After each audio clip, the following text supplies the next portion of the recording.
My name is Mr. Suda. I work actually for a company named Grasshopper. And thankfully, I got a request from Capcom's R&D4 to make a game. That game is Killer7. Actually, my company's full name is Grasshopper Manufacture. And we're really a small development house. You're looking at about 20 different people on our staff, which comparatively is not very large for a video game. And we're actually working really hard on Killer7.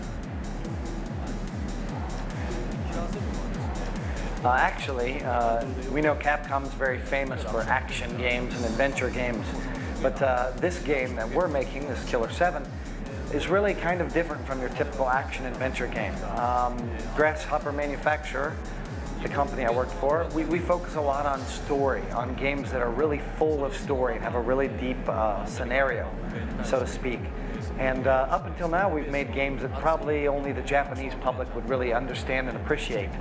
So we decided to, for once, try to make a game that Americans would appreciate and like, as well as Europeans. But of course, it will still have our characteristic of a game that's got a really deep and fascinating story. That's actually a really good question. It's really hard to put this game into a genre because there's really not been anything like it in America or in Europe right now. They're called story adventures in Japan. Now, I know that probably gives people the wrong idea that there's in fact no action. But we figure that in the video game industry, you're seeing more and more action simplicity. You're not getting much story. So we were going to focus a lot on story. Thankfully, Shinji Mikami, the creator of Resident Evil, who is the producer of this game, came up to me and said, "We want you to make a game that is really based on story. We want it to be kind of a story adventure, so to speak, and we want you to make it like you've always made games, because I'm kind of known in Japan for my unique stories and the complexity, that which moves the game along." So he came up to me and said, "You make it however you want to make it, but let's just try to translate it right, make it appeal to American audiences."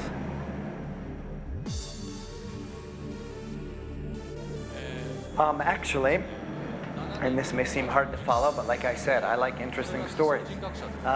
The main character, or actually I should say characters, are multiple personalities. That's where the 7 from Killer7 comes from. Now, we don't like using the word multiple personality because that sounds like it's one person who has 7 different personalities in their mind.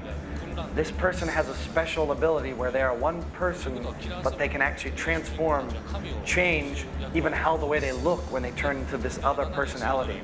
Each one of these personalities has their own ability as well as their own weapons, etc., that they're good with. You have some that are good with just a small handgun, others that use a sniper rifle, and then yet even others that use 2 guns blasting away at the same time. These 7 people, yet one single person, I should say, this Killer7, they actually battle against an evil person named Kundan. He will be the enemy of the game.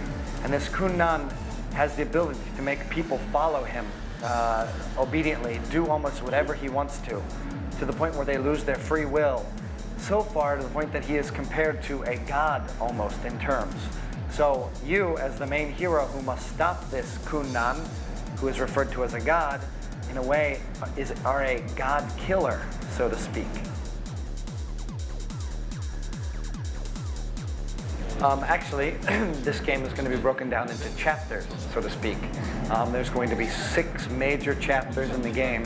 Of course, as you clear one chapter, you'll move on. So it's kind of like a book, so to speak, if you will. Like I said, the story is very important for the game.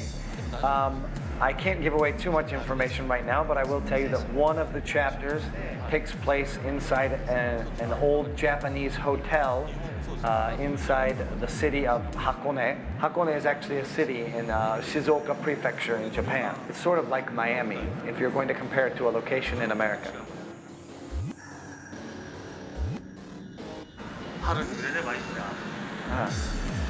I can't say for sure. That's something only the staff at Capcom USA can decide, but if I could have my way, I'd like to have it out sometime by spring of 2004.